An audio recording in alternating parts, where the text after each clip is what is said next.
வீட்லயே homemade mojito எப்படி செய்யலாம்னு பார்க்கலாம் வாங்க. ரெண்டுலேயும் ஹாஃபாக கட் பண்ண லெமன்ஸை போட்டுக்கோங்க. ரெண்டுலேயுமே மின்ட் லீஃப் கொஞ்சம் போட்டுக்கிறேன். ரெண்டுலேயுமே பார்த்தீங்கன்னா ஃபுட் கலர் 3 ட்ராப்ஸ் அளவு ஆட் பண்ணிக்கிறேன். அதுக்கப்புறம் தேவையான அளவு ஐஸ் கியூப் ஆட் பண்ணிக்கிறேன்.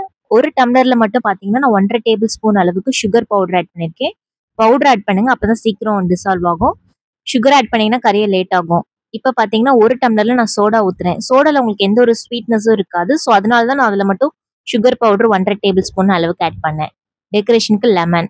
அடுத்து பார்த்தீங்கன்னா இன்னொரு டம்ளர் வந்து நம்ம ஆல்ரெடி எல்லாம் ஆட் பண்ணி வச்சுருந்தோம்.